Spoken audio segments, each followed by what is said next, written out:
You are listening to From Sobriety to Recovery, Episode 12. Let's get to the show.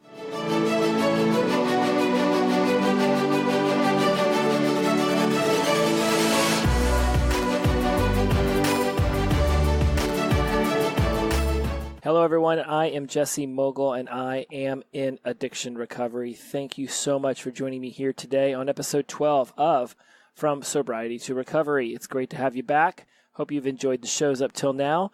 We're going to get right in on this one because I'm really excited about this topic. I feel like I say that genuinely and generally at the beginning of every show, but this is really my favorite podcast of them all that I shoot. This is the one where I share a lot more of my own self and my stories. And this week has been one of those where I have really been working on the idea of the journey and not the destination mentality. Friday, I gave myself a day off, which was something that I don't really know how to do. And by day off, I mean laid in bed, slept till 7 a.m., got up, went to the bathroom, came back, slept again till 10, then got up and really just didn't have a whole lot of knowing what I was going to do, prioritizations. I was just physically tired, and it was one of those things where I just didn't know how to shut this machine that is Jesse off.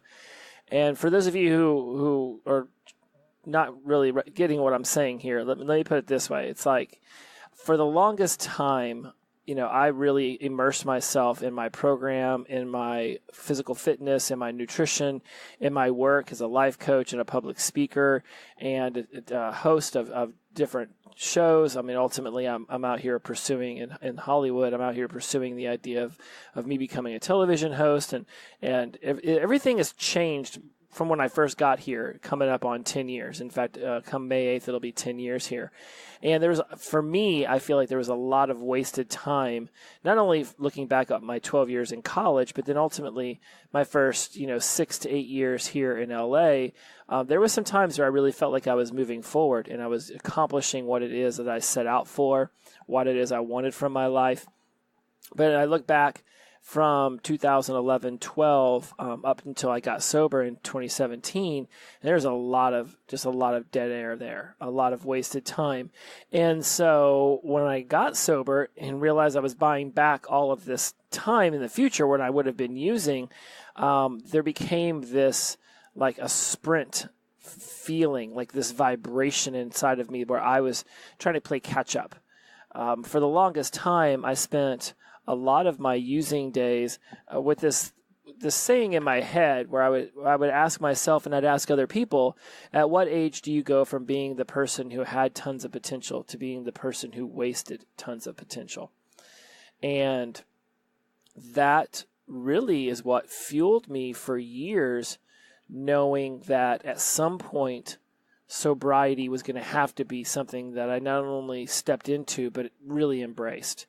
That this not drinking and not using drugs isn't just a passing fancy that once I'm successful and I have money in the bank that I can go back to the old way of doing things. I know that I can't unring the bell, right? I was a version of me as a child that, went into chrysalis and then turned into this drunken butterfly. And now I'm not drunken anymore, but I don't get to go back in time and take away all of those steps that led me to this addictive person that I am now. I have to settle in, and this is just who I am. And so for all of those years that I was consistently getting intoxicated, realizing at some point I would have to become sober, that question rung inside of my head. At what age will I basically become the person who wasted tons of potential? And I don't think that's a fair question to have asked myself then, and it's certainly not a fair question for myself or you to be asking yourself. I don't think that there's ever an age where you still can't live up to the potential that you've always wanted and you've strived for. I honest to God don't. I'm watching some of this NCAA basketball stuff on the computer, and Samuel L. Jackson just popped up in some commercial. And I read something on Instagram about him having been addicted to meth or heroin or something back when he was in his 40s. Then he started getting some small movie roles. He got Pulp Fiction. I remember him in Coming to America way back in the 80s. And then all of a sudden, Pulp Fiction launches him, and now he's in everything, right? Like, I feel like he's in every single movie there is.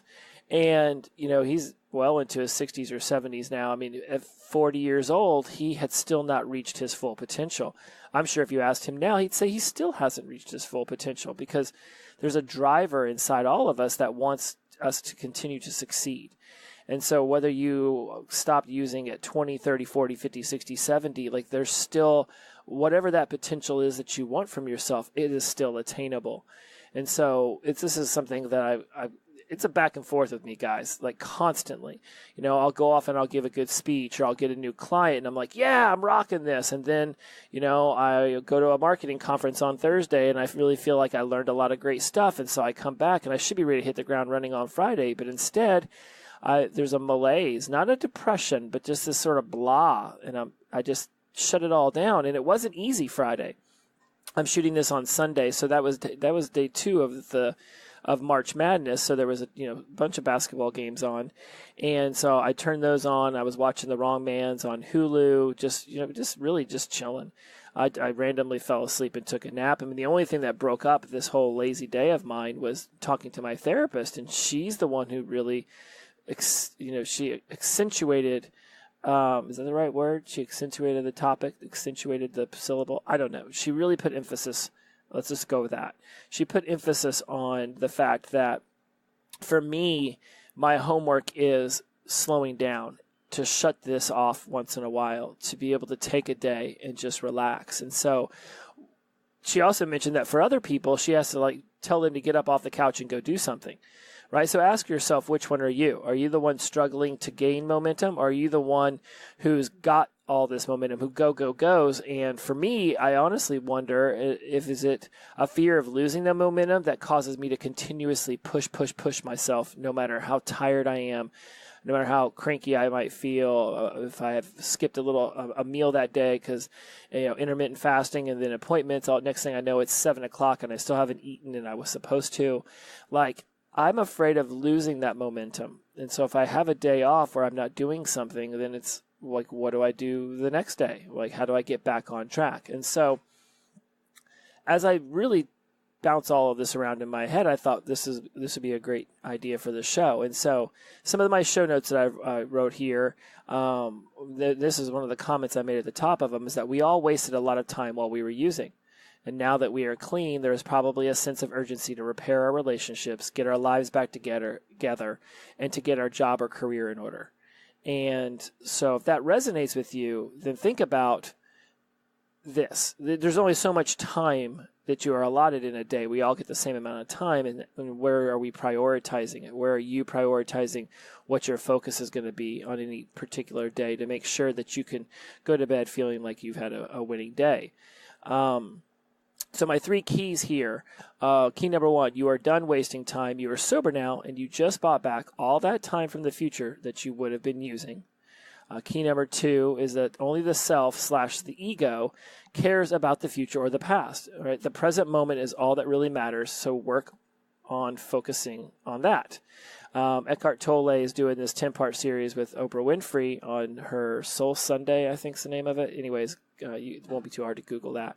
And he talks a lot about how it's only the self and the ego who thinks about the past and the future. And that to be perfectly in harmony with yourself, you're focusing on the now. What are you doing now for your program? What are you doing now for yourself, for your relationships, for your career? Focus on what you can do now, and don't get too worked up about what you want to be doing in the future, because that's the self, constantly pitching itself forward, worrying about something off in the future. Instagram recently had something. It was that worrying is praying for something bad to happen. And so don't be worrying on what you're going to be doing tomorrow or the next day. Focus on the now, and you can have a plan, you can have a strategy, but let that be what it is. And then number 3, get work done when you can and get some healing time in for you, your inner circle, and obviously your work, your career, when it's time for that. Okay, so we're going to dive into these a little bit deeper. That we're done wasting time. We're sober now. We get back all that time. I mean, when I start to really get myself worked up into a frenzy about, getting my life to the place that I want it to be, I check myself by thinking about what would I be doing if I were still drinking. I certainly wouldn't be doing this podcast. I wouldn't be doing a podcast on sobriety and recovery, but I had one called Everything's Interesting with Jesse Mogul that I was doing for a while that I shelved because I just wasn't being consistent with it. And you can't expect to be successful at something if you're not consistently doing it and practicing it and working on the craft. And so now, whenever I start to get down on myself, I just think about all the time and the money that I've already saved in these 26 odd months that I've been sober, and think about all the time in the future. So I want you to do the same. Think about what it was that you were giving up by using, and now all of this time that you have back. Yes, we're going to need to prioritize that time so that we're getting things accomplished so that we can feel good about ourselves, right? If you just... Well, this is something that I've been saying for a long time. Whether I've said it on the microphone yet or not, I don't know, but probably is that, if you just took alcohol or drugs away and you still just come home from work or sit on your couch all day watching The Simpsons, eating donuts in your underwear, and you expect life to be better, well, then that's BS. And it's BS. And if you're doing that, then check yourself, because that you have to know that that's bullshit. If nothing in your life has changed other than the fact that you stopped using, then you're in sobriety, but you're sure as hell not in recovery. All right, and I'll say that with some gusto, because recovery is the act of working on your program, not counting the days and white knuckling through things, but embracing this new version of yourself and realizing that there's a clarity that you get from not using, and to really absorb in that. Right? Alcohol, drugs, food, whatever your vice is that got you to this show, got you to this point, that was a solution to the problem that ultimately became the problem. It didn't become the bigger problem. Whatever happened in your past, that trauma, grief, sorrow, sadness, whatever it might be, that's still there. And the only way you're going to be able to heal through it is if you have a clear heart and a clear mind, and you can't be using and be doing that. Anyone who tells you that they have is lying to you, which is easy because they've been lying to themselves. Gosh, if I could go back and just write down all the lies I used to tell myself so that I could continue drinking the way that I did. So we're not wasting time. We're living, right? You didn't have a crappy day because you're sober and in recovery. You had a crappy day because that's what life is. Life has crappy days. And you just have to be okay with the fact that there's going to be a day when you're not going to accomplish as much, or you're going to feel tired or worn out, right? Like people who keep telling me, Jesse, practice more self-care. I can do self-care as long as I know that I've gotten what I need to get done.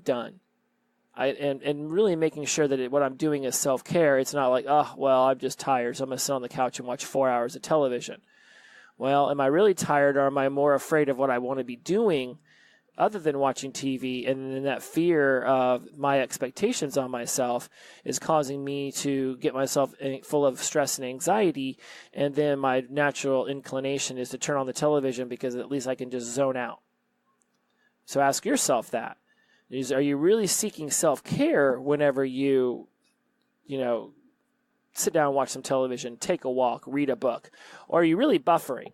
Are you really stopping yourself from doing what you really should be doing because of some fear that you have inside of yourself about actually taking that step into doing what it is you really know you want to be doing, other than whatever you're using to buffer? Some people might say, well, Jesse, taking walks are good, reading books are good, relaxing on the couch once in a while is good. It is. It absolutely is. If by doing that you're not giving yourself a negative outcome. Like, I work a normal job, and then I come home, and then I have to work on, and not have to, then I get to work on my life coaching and my podcasting and the programs and my clients and all this fun stuff. But I still have to go in and work that job that pays the bills so that I can still have my apartment and everything in Los Angeles and live the life that I've become accustomed to. If I were to come home every single day and be like, oh, the job is just so draining and I'm so tired, so I'm going to lay on the couch and watch TV for 6 hours. Okay, if I really need that from time to time, then by all means, I should learn to embrace it, and I will. But if I also think, well, what I am is I'm really afraid of getting on the microphone and putting together a crappy podcast, so that anxiety and stress I've just thrusted upon myself, I'll now use that as my excuse to lay in bed and watch basketball all day. Are you doing that? Is there something in your life you really want to be doing, but that fear that you have that it won't be received the way that you hope that it will be, that you want it to be? All right, that fear that maybe it won't be the best the first time you do it, which it won't be, but I bet you it'll be better the 10th time and the 20th time. So you're not wasting time any longer.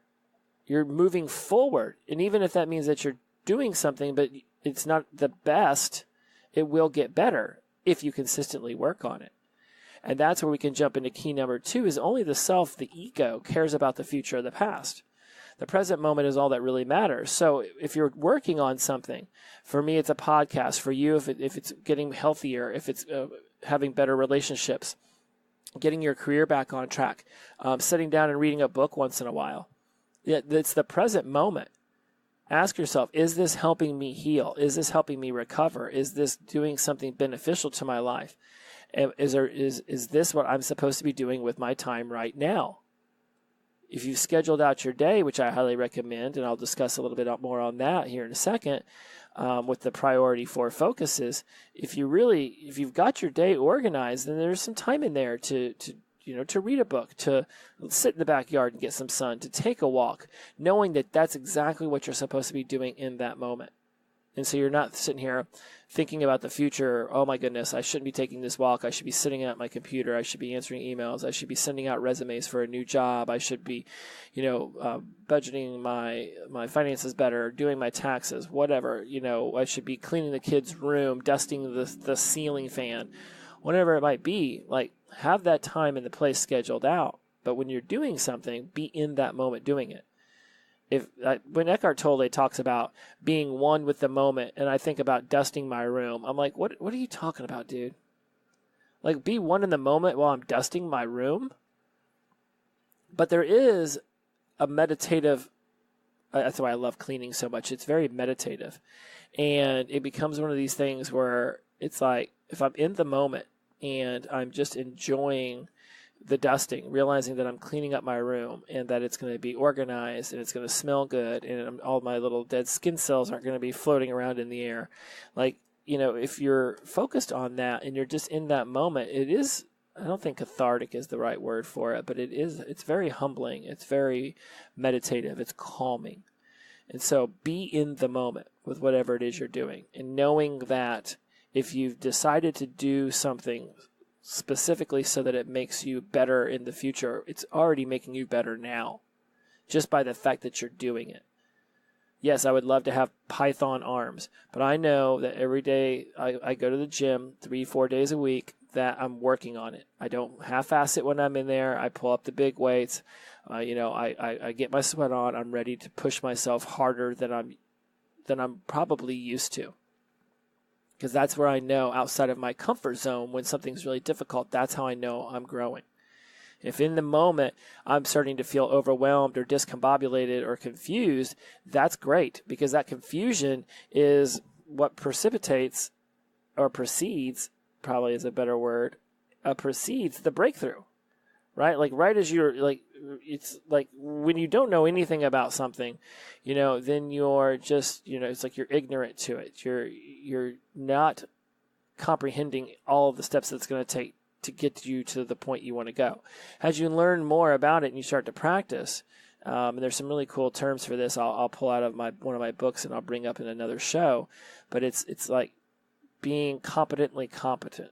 Like knowing that you know what you're doing. Well, before you get to that point, you've learned enough that your brain's starting to put all the pieces together, and that's when the breakthrough is getting ready to happen, when your brain starts to squeeze, and you're like, I don't know what I'm doing. It's like you're going to have a pop real quickly, real soon. And all of a sudden, it's like you're going to know how to do it. It's like I remember tying my shoes when I was a kid. Wasn't the best at it. My mom wanted to buy me I wanted my mom to buy me Reebok pumps, and she refused to do it until I learned how to tie shoes. And this is back in the 80s. This is when pumps were first coming out. So she made me literally sit there and practice tying one of my dad's tennis shoes. And I mean, it made me cry. I couldn't figure it out. And it's taken me, I don't know if it took me days, but it took me a while. I know I was not very happy about it. And then all of a sudden it was like, no problem. Right? A little bunny ear, wrap it around, tuck it through, and boom, it was done. But up until that moment where I finally got it, it really upset me that I couldn't figure it out. Well, that's still happening now in our lives. So be in that moment, practicing at it, knowing that the pop is coming and all of a sudden the breakthrough will be there, and you're going to look back and wonder how it is that you could never figure that out. Think video games. How many times has there been a level that just keeps kicking your ass, and then out of nowhere, you finally learn when to dodge left, when to dodge right, when to shoot and jump and shoot again and thrust, right? Thrust Terry. Is that a term for a sword? And then boom, before you know it, you can't ever, it's like you laugh about how easy it is to beat that monster now. Like Super Mario Brothers. It was so hard beating that dragon thing at the end. And then once you beat it once, you're like, oh, okay, I figured it out. And that moves us to key number 3. You get your work done when you can and get some healing time in for you, your circle, and for your career when it's time for that. Okay, it is important that you heal. It's important that you recover. It's important that you follow your program, whatever that looks like to you. Whether it's AA, Refuge, NA, it doesn't matter. Whatever your program is. Okay, but it's also equally important that you begin your growth, nurturing yourself toward the life you really want to live.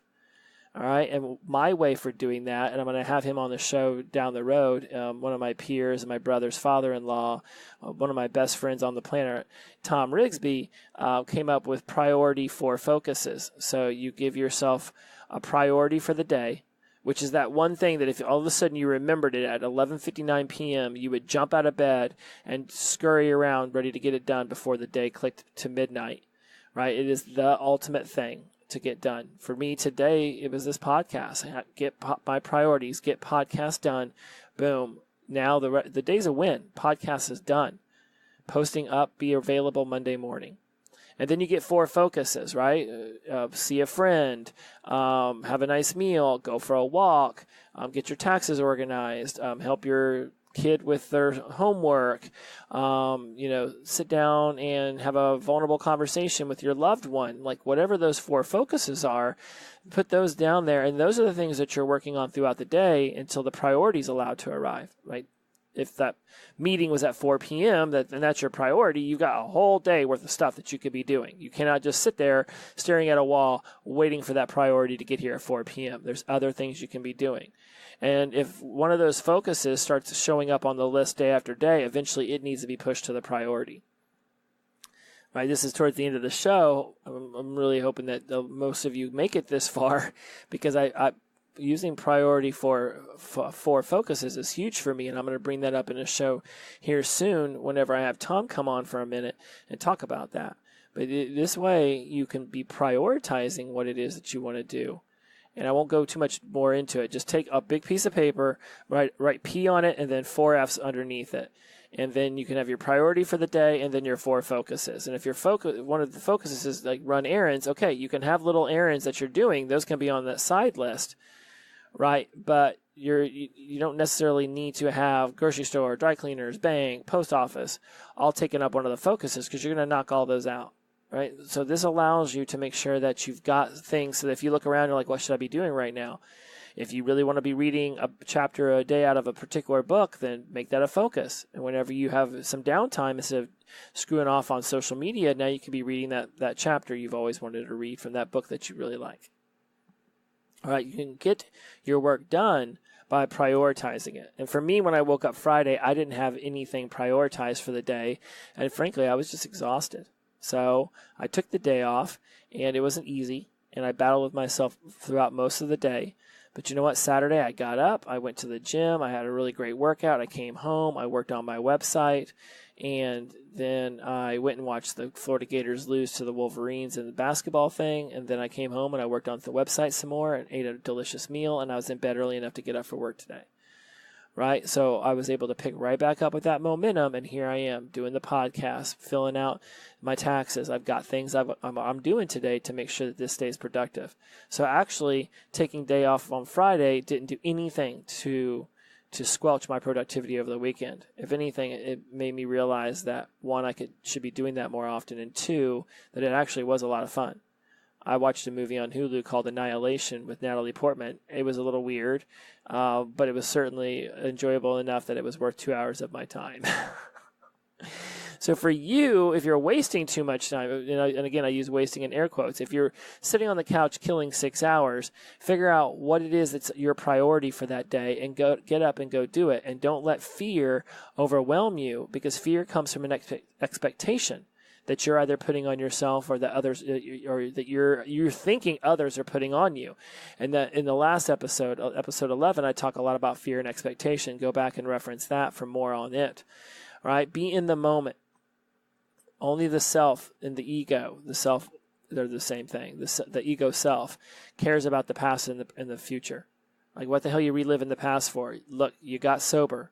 You're in recovery. You're working your butt off. You're on your steps. You're working your program, and you're moving forward. You have got all of this time available to you that you would not have had otherwise. So be blessed and feel blessed and be humbled by this amazing step you took in a culture that really seems to commercialize addiction and vices. Congratulations, you have broken from that mold. And use the priority 4 focuses to get the work done when you can, but also use that same priority 4 focuses model for relaxing. When I know I've got a really awesome, 2 or 3 days away from LA coming up, I work my butt off to get all my work done, and that's it. No emails are going to get checked. I'm not going to go on and do work. I'm going to take those 2 or 3 days and I'm going to read a book. I'm going to get on Instagram and play around with my From Sobriety to Recovery profile, but I just love that community, so of course I'm going to go do that. But that doesn't work to me. But I'm gonna get all the heavy lifting and work done so that I can go enjoy this vacation. And nothing makes me sadder than when I hear people go on holiday and spend the entire time working. Like, you may not realize that your brain needs that time to shut off, but it does. And you probably do realize that you just can't figure out a way to shut it off. Well, do that by telling people, look, I can't be on this computer. I cannot be filling out spreadsheets and writing TPS, writing cover letters, what is that from Office Space? We're putting cover sheets on all of our TPS reports, right? Like, no, I'm walking away. I'm not doing it. I need some time to allow my brain to just stare off into space and enjoy itself. All right, you can be meditating, whatever it is, meditating, working out, eating right, whatever it might be. And as I wrap this up, just realize that this is all a journey. It's not a destination. We're not wasting time anymore. We were quote unquote wasting it then only because we were wrapped up in addiction. And while that little part of us will always exist down below, right? That's why I say I'm in addiction recovery. I'm not going to open up a meeting or a podcast and say that I'm an addict, right? I'm not addicted to alcohol and drugs anymore. I do have an addiction mindset. So I know I'm in addiction recovery. I'll be at for the rest of my life. But I stepped into addiction recovery, leaving that world of addiction behind. Now I monitor myself when it comes to my work and my play and my workouts and my nutrition. I monitor that and ask myself, am I starting to show signs of my addictive personality? But being aware of that is what's so bountiful. It's such a beautiful thing when you're aware of that. So be more aware of it, right? See that in yourself and know that you're not wasting time any longer, that there's plenty of time. All right, I don't tell people, well, I don't have time for that anymore, because I have time for whatever is important to me. What I say is, I'm sorry, I can't prioritize that right now. Right? If I can't prioritize it, if I can't focus on it, that means it's not showing up on my list. That sounds like a great idea, friend, or that sounds like a great idea, family member. But I'm sorry, I can't prioritize that right now. I have my list of things that I want to do, and this is what I have to focus on. Right? I don't go to every single one of your kids' baseball games or football practices if it means that it's taking away from something that would help you feel fulfilled in life. And we'll dive into more of that later. For now, thank you so much for joining. Just remember, I know you've heard this. It's not a journey. It's all about the journey and not the destination. Think about that, but then, just like you would be on a journey, right? There's going to be these little mile markers you're going to come across, little signs. Don't let all the little signs on your highway of life, oh my God, let's get off and go check that out. Well, yeah, you don't want to always put the kibosh on going off and seeing cool roadside shows as you're driving, but at the same time, know like what it is that you're trying to do, what it is on the journey you're looking to accomplish. If you set about this journey to experience wildly exotic random things, then yeah, you've got to get off whenever you see that there's a dinosaur farm made out of toilet paper, right? But if your goal was to get over here and get your life on track, well, I'm losing my metaphor here. Basically, I'm trying to figure out a way to say, get off some of the off-ramps, don't get off all of the off-ramps, all right? And just get yourself into a mindset that the journey is beautiful, and that you're not wasting potential anymore. You have fully stepped into it and you're embracing it. And for me, I promise you I'll work on that. I'll bring more of this up next week. I'll tell you how I'm doing. I'm looking to give myself a day off about every 2 to 3 weeks now. And I know some people would say I should probably take 1 a week. Not yet. I'm working up to that. For you're the one who makes that decision. Only you know if what you're doing is buffering, which is just using something to procrastinate from doing what you really should be doing. And you can go back and listen to Fear and Expectations in episode 11. I'll be doing a whole episode on buffering soon. For now, my name is Jesse Mogul, and I am in addiction recovery. Thank you for also being here with me. I am so blessed to have you as listeners. I appreciate every moment that you give with me. Always keep in mind that the power of positive energy release and your life will flow. In a universe of infinite possibilities, why can't this be one? And other than that, I think that's about it. Y'all take care of yourselves, and we'll talk soon.